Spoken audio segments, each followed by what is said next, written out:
Good afternoon and welcome to the problem with being awake.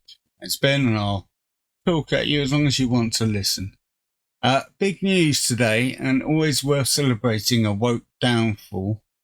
In the UK, puberty blockers have now been made permanently illegal, so nobody under the age of 18 will be able to have gender surgery now in the UK. You can't stop puberty. It's been made illegal, so you can't use puberty blockers. This is huge news for the world because it's one of our great societal, well, it's not a great societal debate. It's a horrible societal debate on one side where, given the evidence against puberty blockers and their safety and cross-sex hormones, which are less dangerous than puberty blockers, but puberty blockers were made to sterilize rapists. They were the same drug that we gave to a load of kids. And we've messed up their lives, and it's been a horrible social experiment, which was last year. The Haas report came out saying how damaging it was and saying there was no real benefit to it that they could attest to. And now there's this case in front of the Supreme Court. And they've got this weird lawyer called Chase. I will drink from the leftist tears cup for this one. Chase Stranger, I don't know. And they tried to put the Haas report and the WPATH leak files as a footnote to their submission. But pretty much all of the judges have picked up on that, and that they're using that as the main thing. And they've had to reverse position like 5 or 6 times now. And it's not looking likely that there's any way they can win their argument in front of the Supreme Court. That passes it back to the state law, which will remain the same.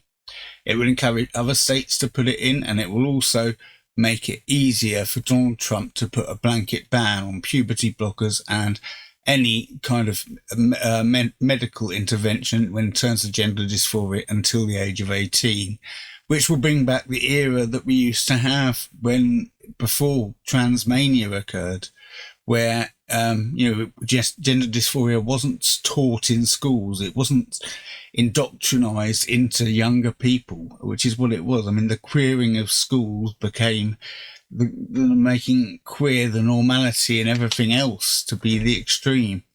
And that's accounted for a lot of people being led down a path they didn't want to. And there's hundreds and hundreds of thousands of detransitioners who try to go back, but they're infertile and they'll never have sexual pleasure in their life. And what 10-year-old or 15-year-old is ready to make that decision that they don't want to have a child ever and they want to have no sexual pleasure in their life? Of course they can't. Puberty is a rite of passage, and in fact, for 40 years, roughly, well, 35 to 40 years, the evidence has shown that 85% minimum of people with gender dysphoria, given the correct therapy, which is psychotherapy, which is discussing the medical options and what they will do and the real side effects, which is what it used to be. 85% stay in the same body and almost exclusively enter same-sex relationships.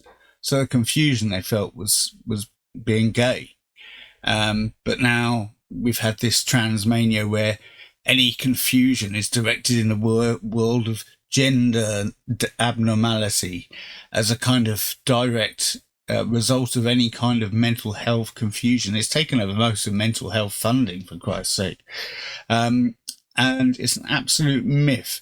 They say they tried to make the argument that the Supreme Court increases the chance of suicide if a child doesn't get gender affirming care. And they said, can you prove that? And they said, no, not at all. I said, well, there is some evidence it decreases suicidality in teens. Well, I'm sorry, I've looked at that. The evidence is next to nothing. Teen suicidality is so common. You might as well say you've made like a 0.3% increase in it.